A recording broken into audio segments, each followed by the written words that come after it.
You repeat your voice. Yeah, and so we're recording through this mic, so try to speak up a little bit, but we're all sitting close enough to the table.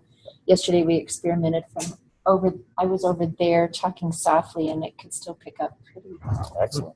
Wow. Maybe not totally. Nice. And maybe the people who are in the Zoom session can let us know if they can't hear.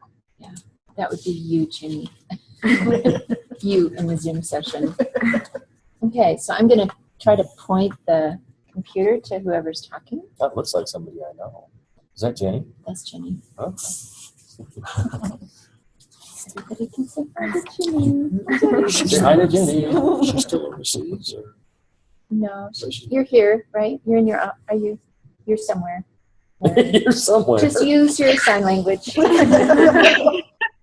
I'm home today because I teach at 4, so I have to leave a little bit early and get up to class. So, Okay. yeah. Okay. Pardon me. We're going to get started. It's just a little bit after the hour. I thought it'd be nice if we get started with introducing ourselves around the table. There is a handout here. If you have not received this letter from Dr. Susie Young relative to what's going on with the program, I have copies of it here for you. And we'll be happy to email this out as well if you haven't already received it that way. The purpose of this meeting today is to discuss the program review recommendation pending before the provost's office on eliminating the concentration underneath the, let's see if I can get this right, specialization underneath the degree of educational administration. Okay? And so that will be our topic of conversation today, and we're here to take your input, to hear your concerns, and perhaps to answer some of those concerns as you bring them up. So let's get started around the table. I'm Ray Reitzel, Dean of the College of Education. Susie? Hi, Jenny. I'm Susie Young, Associate Dean for Graduate Programs. I'm Brett Sorensen, Technology Coordinator, and also a student in the high-tech program. Hi, I'm Jody. I'm a student in the program and also work in the Dean's office. I'm Shannon. I'm a 4th-year PhD student in the Adult and Post-Secondary program. Hi, Jenny. Leslie Rush, Associate Dean for Undergraduate Programs in the college. Dan McCoy. I'm a 3rd or 4th year PhD student in the Adult Post-Secondary. So. Cliff Harbor, faculty, adult post-secondary, educational administration, College of Ed. All that. All that. Michael Basinger. I'm a doctoral student in adult learning. Okay. Debbie? I'm Debbie Martinez. I'm here for about 10 minutes to make sure there's nothing you need before I head back to the office. There's always things we need. Okay, and now that we've had a chance to meet everyone, we're just going to open it up to your questions, your input. We're recording this, you should know. The recording will be posted for how long? About a week, and then taken down. Yeah. We don't want to have this kind of stuff hanging out there on the internet forever. So that's the same way that other things that are being recorded around the university are being treated. They're out for about a week for people to review if they want to, and then it goes into an archival file. Okay. All right. Well, the floor is yours, folks. I guess my question is just kind of where are things at this point? I mean, I've heard. I know the programs have been proposed for elimination, and I know everything that you've said. And I know that there's at least tentatively there's some movement to make it or to move it towards a higher education administration degree. Is that kind of, but still in the same area, just kind of remove the adult side of things, or? Well, let's talk about where it is. Yeah. Okay, that's the first question. Yeah. There is a very long process in front of us. Okay. The process was initiated in August. Okay, there were 2 stages of program review. The first one was initiated back last spring, and programs were identified during that period of time for review. Then there was what they called the Stage 2 review, and that brought forth another batch of programs to be reviewed. In that process, then, it went through the department. They did a template that the Academic Affairs Office put out to the academic units. They filled out the necessary information and made a recommendation. That came to me. I reviewed it and made my recommendation. Those two documents were then sent to Academic Affairs as the Unireg requires. And Academic Affairs reviewed the document and either ranked the document as they either concurred with the recommendation or they didn't. Okay, and made some other recommendation at this point. That opened the door to a Unireg-driven process, which is an open public posting of where we are for public input, okay, and then also simultaneous review of that program proposal or that program review proposal with the faculty senate. And so all of this information coming from different directions is being collected together, and it will be placed before the provost. And the provost of the university will read and go through the recommendations and the input from all of these sources, including what we're doing today. And then she will make her own recommendation based on the collected input from members of the broader stakeholder community, from the faculty senate, and from the department and the dean. I believe in early December I'm supposed to write another response to things, but that may or may not be happening. It's unclear right now what's going to happen. So right now that's where it is. I mean, it's just in that process. And I believe that process is running till mid-December for open input.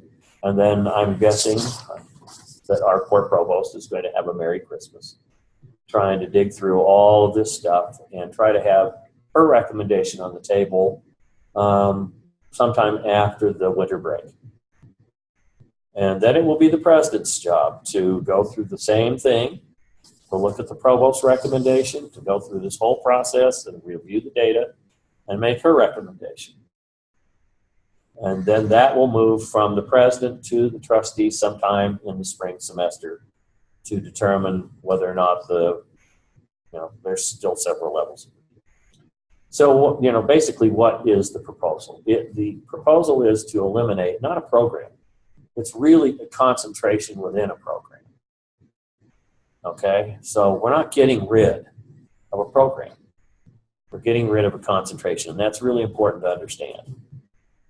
Now, part of the reason that we are going to do this, and if you've read the documents that have been submitted, you've seen the rationale that's been articulated.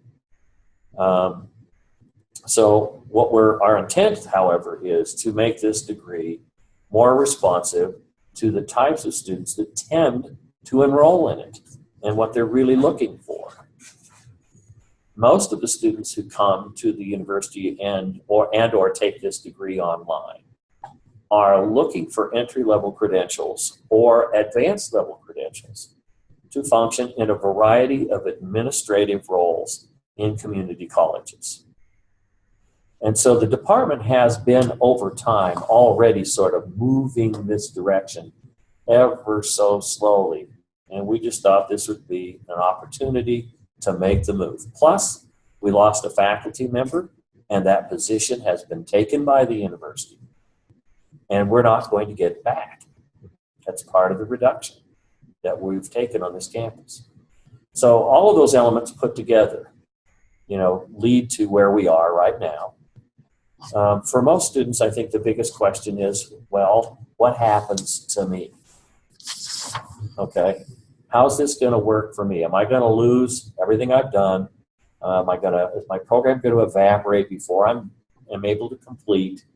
And that is not at all the case. In fact, the university regulations require that if something like this, a program or an area of concentration is removed, it requires that we teach that program out over a prescribed period of time that's reasonable. Okay, so not like you have to finish in a week. Okay, more like perhaps even over a couple of years. Okay, but that guarantee comes from the university that the program, current people in the program will be taught out. One way or the other, you'll be able to complete. Okay, does that help? To kind of get things on the table? Okay, I answered that one.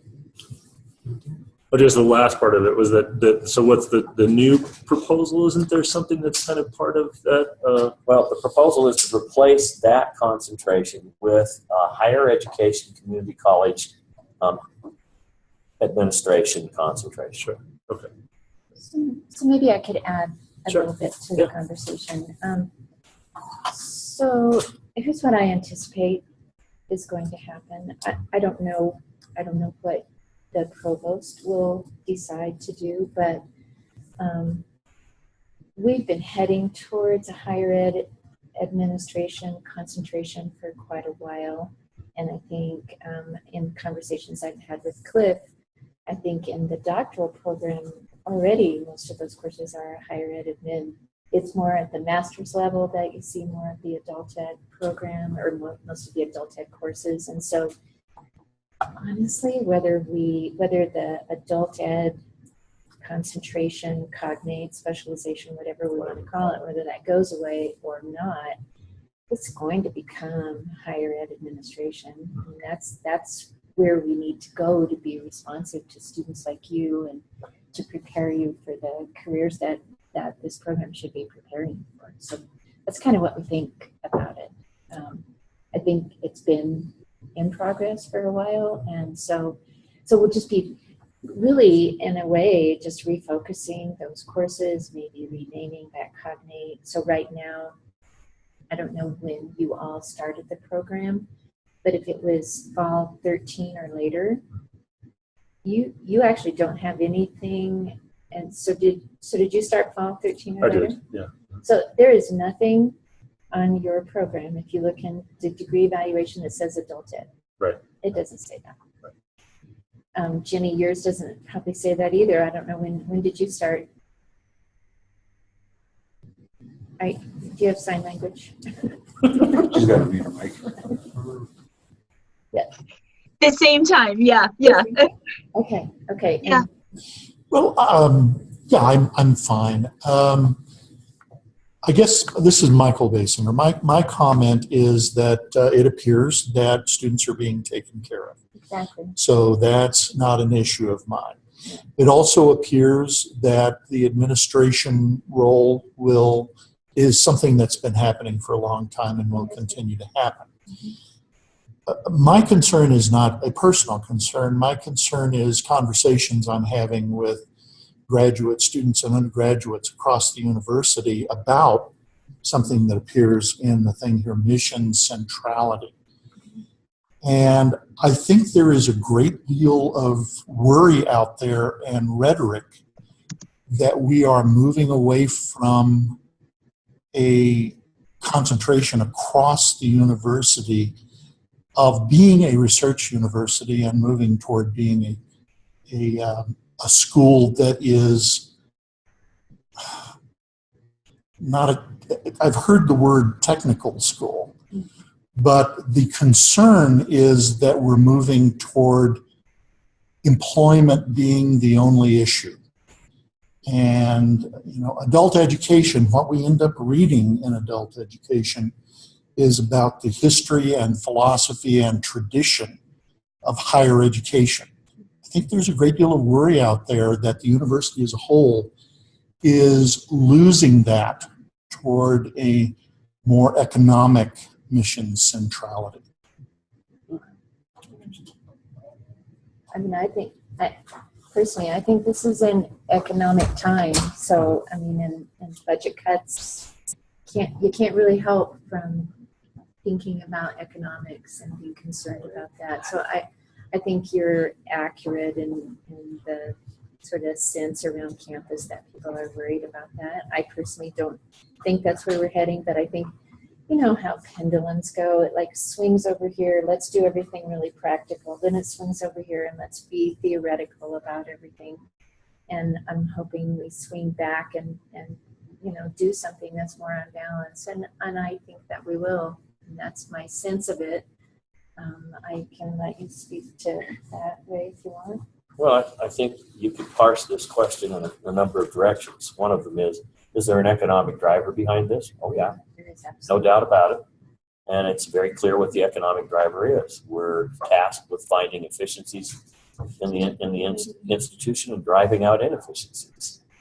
So then the other piece is, does that necessarily mean that the curriculum will be disrupted to the point that, you know, all we care about is what are the economic drivers behind higher education?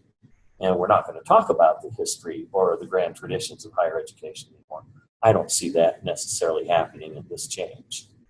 The third one is, you know, are we becoming a technical university? Well, our problem is we've been everything to everybody. We've got to be a technical university. We don't have a Montana Tech in this state. We've got to be a land-grant university, you know, and we got to be a flagship university. And so one of the problems we have is we got to be a research university. We got to do everything in this university, and there simply isn't enough skin or money to go around. And so are we going to have a period of unsettled thinking about what we're going to be? Yes, and that's called strategic planning right now. What are we going to be? And the university now is going through a huge exercise for the next year, having listening sessions all over this campus, and topical listening sessions, and in unit listening sessions, trying to hear what the people of this campus and people beyond that want this university to be, because it's obvious it can't be everything for everyone anymore. There's just not enough resource to go around. So we're going to have to figure out that right balance, that right size to all of those questions. And I think that's what's happening in the university under the guidance of our president right now.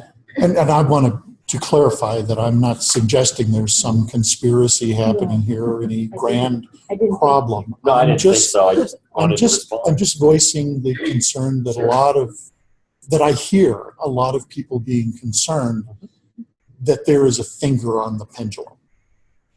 Or on the scale. Or on the scale. We can play metaphors all the way down. All the way down, yeah. So my biggest concern, I guess, is the assumption that we all came into this program wanting administration positions, because I don't think that that's necessarily true. I came in under the thought that it was adult and post-secondary education. That's what it's labeled. That's what we called it. That's what everyone in the department called it. And so here I am in my 4th year, getting ready to graduate, and now everyone's saying, oh, it's been moving towards higher admin for a long time. No one told me that. No one said, hey, maybe you should try a different program because we're thinking about changing it. Like, that's what's frustrating for me. 4 years into it, and now everyone's saying this has been happening. Sorry, I'm nervous. This has been happening for a long time, but this is the first time I'm hearing about it. And I know it says education administration on my career evaluation. I understand that, but then why is everyone else saying adult and post-secondary ed, adult and post-secondary ed? That's what I don't understand, and that's where I'm confused, because it's a little late for me to go find a different program. So did you started 4 years ago? I started with Dan and Jenny, yes. So you'll go through your program. What's that? I said, so you'll be allowed to complete Oh, your and program. I understand that, but what about everyone else who is feeling that way too? Because I don't think everyone is going into it hoping for an administration position. I think that that's a huge assumption to make about 60 students, that they're all hoping to get community college higher ed. Because that's not why I came into this program. Does that make sense? Sure. So I'm not the only one, even though I understand I'll finish and that's fine, but what about the people that are 2 years in? Or like Cliff had mentioned in his first meeting with us, that if you just started, you might, and you're looking for adult and post-secondary ed, you might want to find a different program. And like that's nerve-wracking to me because I'm graduating and a lot of people are in the middle of it. I'm not the only one. So that's what's frustrating and confusing for me. We don't know what the teach out length is going to be on this. All we know is that the university has committed by virtue of its own university regulations to make sure that students who are in the program get to complete. And under which circumstances that happens, we're not exactly sure. And we're not going to go there until the recommendation is absolutely, what the trustees adopt. There's no reason to invent an exit plan if there's no exit. So this is, again, it's going through a process. But if you're in the program, you enter that way, that's how you will exit. That's what the interreg demands of us in this process. Now, I can't say how that's going to happen yet because I don't know that it's going to happen yet. But we wanted to have this meeting so that you do hear, straight up what's going on, so that it's not innuendo and rumor and, speaking in corners and whispers. Here it is. This is what's going on. Shannon, what were you, just maybe for clarification, what are you hoping to do with I your would like a PhD? faculty position teaching adult learning and adult theory and qualitative research. I don't want to be an administrator. Okay. And that's probably more the focus of the PhD degree versus the master's program. The master's program, I think, I see that as more like gearing folks up for like more administrative roles in higher education, either in community colleges or at UW, or at UW or any other institution or something like that, right? I mean, or is that kind of what you think? But you didn't do the master's, right? So I came into the PhD Right. because I taught secondary ed. Right. I taught during my master's adults, and I liked adult education. That's what I went in for. Right. Much like you would go to secondary education to learn how to teach junior high and high school. Right.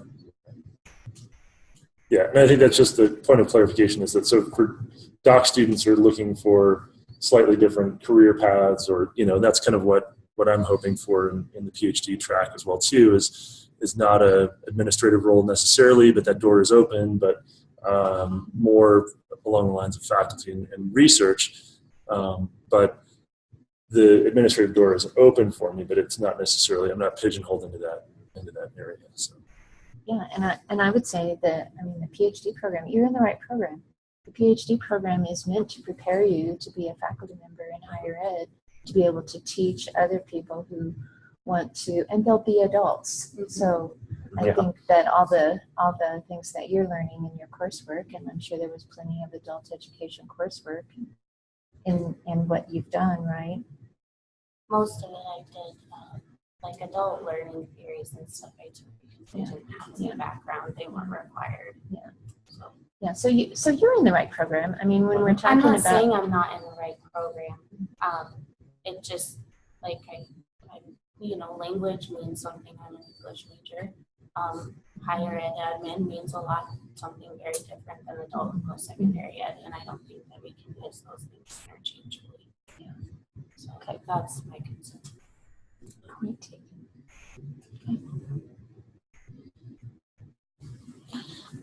That conversation brings up another question. Is there any anticipation that the mix of master and doctoral students will evolve under the potential changes? I'm not sure what you mean. Well, there is a dual emphasis right now on doctoral and master's level programs. Will that dual emphasis continue, or will one have potentially gain over the others? I'm asking a question without a background of what discussion has taken place on this. I'm still not following what you mean by is it going to become more of a master's? Is it going to become more of a master's level targeting than a doctoral level targeting under the changes that are being contemplated? No. So we're keeping all three tracks because there's like the master's, the ED, and the PhD. Right. Okay. Yeah. All right. question.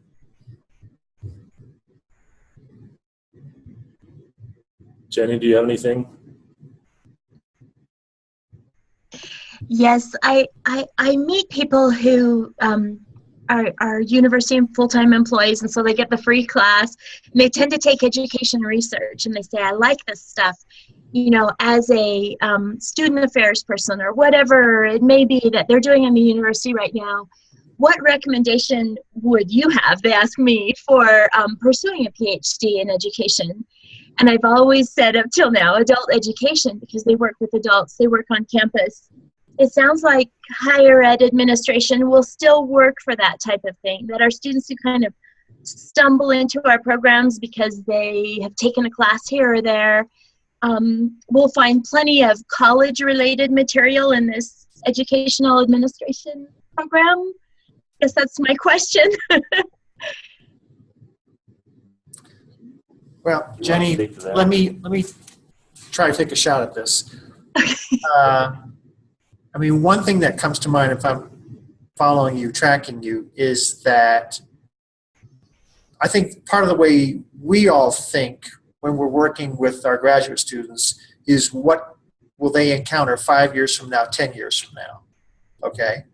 And so I think there's probably pretty broad consensus among the administration and faculty that 10 years from now, we have a lot more confidence that for PhD students, the positions will be predominantly in higher education. There's a history, I'm not saying we like it, but there's a history of adult ed doc programs, graduate programs, either becoming smaller or even at the big state flagships going away sometimes. And part of the reason is that a lot of what we do in adult education is foundations, it's theory, maybe it's American studies, maybe it's arts and sciences, but it's not so much central to education now as it was 30, 40 years ago. When Michael Day came out, that was a totally legitimate central theme in colleges of education. But I got to tell you right now, that's not where the trend is going. That's not where most of those positions will be, if that makes sense. Let me add a little bit to that, if I might. I have two friends who graduated with PhDs from here in this area, post-secondary education, and have had careers in higher education that are spanning almost 30 years. I can tell you they've had a very difficult time finding positions and fitting in most colleges of education.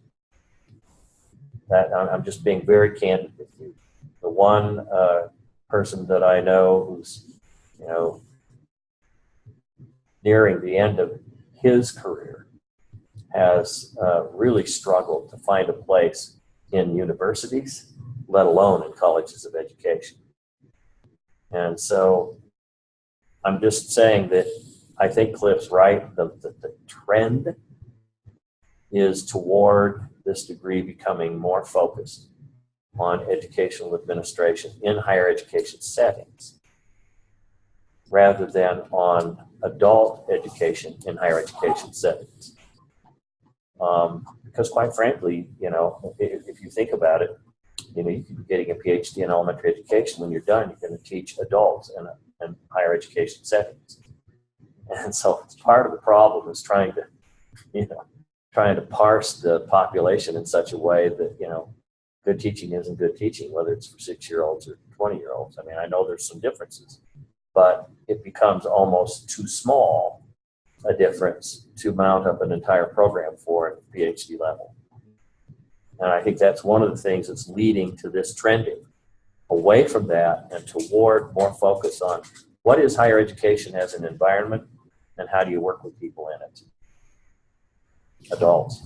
Well, let me just add one thing to that. And I'm having trouble with this microphone cord. It keeps wrapping around my computer, trying to choke it. So when we made the decision in fall of 2013, and you all probably didn't really notice because you were thinking you're going into an adult and post-secondary ed program like Shannon said, but when we made the decision to rename it and call it educational administration, we didn't do that for us. We did that because we thought that that would look better on your transcripts when you graduate and would make it easier for you to get jobs in higher ed. And so that was our thinking. And, you know, at the time, I mean, I think, you know, now we'll have the challenge of trying to differentiate what will we prepare master's graduates for and what will we prepare EDD graduates for and PhD graduates. And we're having those conversations. And so I think it's really important to us. But I think it's going to look good on your transcripts when it says educational administration, and then someone looks at those courses and they can see what you're prepared to teach and what you're prepared to do. So I think it's going to be a huge benefit to you. You didn't probably notice that, didn't really think about it, because we just transitioned from adult ed to educational administration, and we have the same courses in there, but slowly we've been replacing those. So I don't know if that helps at all, but that's how we thought about it. And I think, Shannon, for people in your specific situation, I mean, the way to, I think, cast yourself is that you're working in educational administration, but there are many different areas within that. And you've decided to focus on the adult learner. But I think it would be, because there's much of your, I mean, you'll be teaching decades after I'm dead and in the ground. But I think looking ahead that far, it's helpful to think of how you can use what you're involved in now to build in flexibility for the future. Yes, you're adult learners, but you've presented at a higher ed conference. You're working on projects that will give you that flexibility. I think if you were to say, yes, but I only want to do adult education, that's where my heart and passion is, I would say, you may have the experience similar to what the dean has described. And that is that it might be hard to find the kind of institution that you'd really enjoy. I mean, I think there are times where... I was into it, what? now I'm learning that this was probably the wrong field to go into. Well, I'm not sure...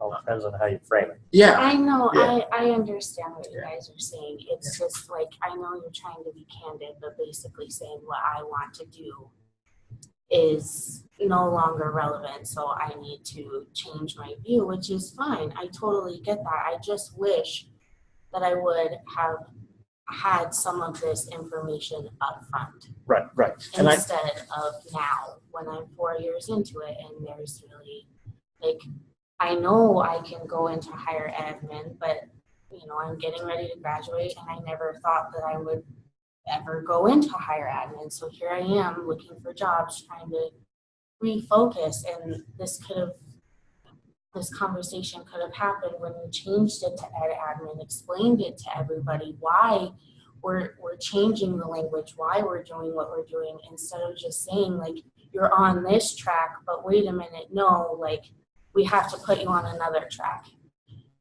Like, it's just, the communication has just not been there for the last 4 years, because this is the first time I'm hearing of it. And I've been in this college now for 4 years. So that's what's frustrating for me. Well, there was a session, and it might have been right before you got here, Sam, that when there was the transition, there was because I did the master's program, graduated in 2013, and then started in the doc program in 2013, knowing that it was moving to educational administration. So I was there right at that transition time, and that was we hosted some sessions actually right over here in this classroom, talking about the move to it. But I think that might have been right before you got here. But Chi's son, her whole thing is adult learning. She was my advisor for 2 years, like adult learning, post-secondary education, globalization, and adult ed. I mean, that was our focus. No one ever said higher admin until, like, I get that it's on our degree evaluation. I get it, but the rhetoric hasn't been being used. So it's just, I feel like I'm in a really awkward place right now. That's just how I feel. So, and I've been here for a long time. I understand exactly how you're feeling, because my love has always been theoretical. It's always been about adult learners. But if I may give you any advice as a person who'll be in the grave long before Cliff. Wow, it's a race to the grave. It's a race to the grave. I think that what it says on your diploma will in the real world not carry as much weight as the work you've done and the papers you've written and the letters you'll be able to get from people about where your heart is. And all of that is still going to be adult learning for both of us. And your dissertation. And your dissertation, yeah, absolutely. Yeah. So on a slightly separate note, but I just wanted to, since this is a listening session, first of all, I just want to say thank you for putting this together, because it's kind of, we've been getting emails and we got a letter, I think, last week. So it's really nice to kind of sit down and talk about this stuff face to face. So I really appreciate that. So thank you for putting this together. Yeah, so when it came out, I mean, I'd heard kind of rumors or like low grumbling that this was something that might be considered, but never anything, until it was proposed and it was on Academic Affairs website. And, as a student in the program, it was certainly, I mean, I know that I'm going to be taken care of, but just so you know, the student experience, here I am taking, a couple of research courses. They're hard, working full time.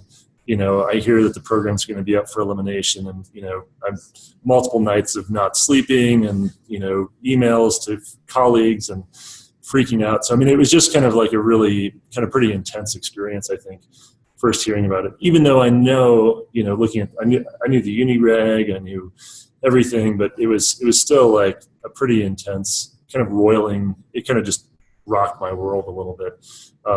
I feel better about things now, but it definitely, and I'm probably not the only student who had a lot of anxiety about this whole thing. So just so you know that was there. I am one of the students that was not as much on the adult side. That just wasn't my, I did the master's program in the adult side. I like that. I just didn't like it as much as more of the higher educational administration stuff.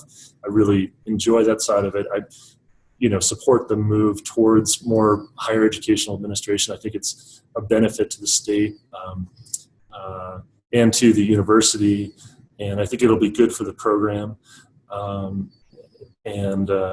guess I just wish it wasn't done in a way to like, hey, let's throw this program in for elimination, rather than, hey, let's have a conversation with students and like look at maybe transitioning the program rather than putting it up there for elimination, because right now we just don't know if it's going to be eliminated or not, or kept, or it just makes for a lot of kind of anxiety, and it's hard to swallow that when you're doing group comparison, correlational research on top of working full time, two kids, and staring down the barrel of 2 final exams in that area. It's hindsight is 20/20, of course, but I'm sure it'll be handled well. I have faith and confidence, and I just appreciate you listening to to us and to taking the time to do that. So so that's kind of where I'm at. I hear what you're saying, and you're right. I wish that a lot of things in the last 6 months have been handled differently. We've just been handed what we've been handed a lot of the times, and it's called get it done. And the budget reductions, boom, do it. Find the money, figure it out, and do it by July 1st.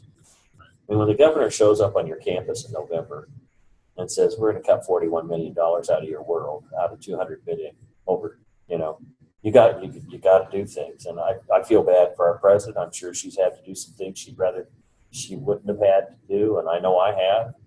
And it hasn't been pretty. And it hasn't always been as sensitive to human need as it could have been. I acknowledge that's very true. The sad part of the program elimination process is that it should have been a part of the university's normal operating procedure for years and years and years. And the sad part of the whole thing, in my mind, is we've invoked it under the cloak of budget reduction. rather than true academic program review with thoughtful, careful trend analyses and discussion.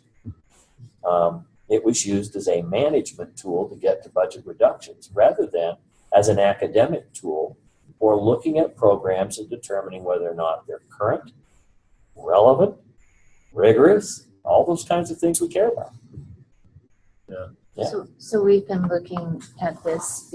I mean, you know, we're constrained by that. I mean, we got an email from the Academic Affairs today saying, hey, we need all of these documents by Monday from you. You know, we get that kind of stuff pretty That's much the every Friday afternoon blitz. afternoon. Yeah. So it's amazing to get it, you know, on I a hate Tuesday. Friday. But I will say, I think we're trying to, well, not trying to, we are taking an opportunity here to actually just sort of relabel this, rename it, and we should have done it. We should have done it before. You know, I think when you look on the website, Shannon, you see a lot of information that says this is about adult education. This is the cognitive adult education. And, you know, we've been trying to transition that over time. You don't just one day say it's adult education and the next day it's higher ed, which is what you're feeling today. I mean, we've been transitioning that. We've been moving slowly towards that, but now we have to move it, and we are going to move it. So at least we're saving the program. So adult ed will just go away. It'll be abrupt and won't feel very good. And I'm sorry about your sleepless nights. I had them too. Yeah. But I mean, I wasn't in the program, so it affects me different. Sure. Sure affects me. But I suspect that none of these things we've talked about would help you with your correlation and your research. Yeah. But Yeah. Ginny's gonna have to. Ginny and Courtney and Eric. Yeah. That's its own kind of anxiety. Courtney's been great. Although it is a pretty good case study on the rigors of higher education administration.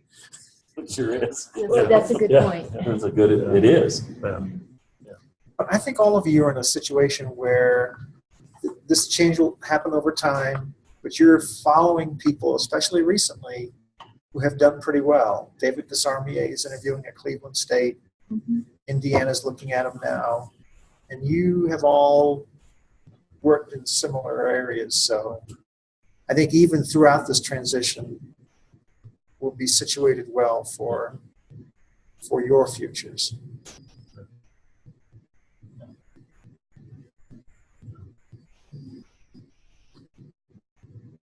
Questions for anybody? Comments? Praise? Well, thanks for listening. Yeah. Thank Doing you. this. Yeah. Thank you. Appreciate You're this. welcome. Yeah. We wanted to make sure we had this opportunity for you to just face to faces. That's great. You can always email any one of us anytime. That's right. We can We sit do down have and the email talk. website. If you Good just want luck to say to you. something here, you really want to say something Right.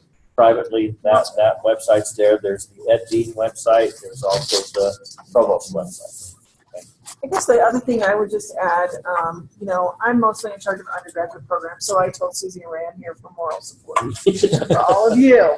Yeah. But I guess one thing that I feel pretty strongly is as you talk to people, if they have questions that you can't answer or they want to talk to somebody, really refer them to Susie and Ray. Not to me, but to Susie and Ray. And Cliff, don't forget Cliff. Cliff. It's and okay. Cliff, yeah. They can find me.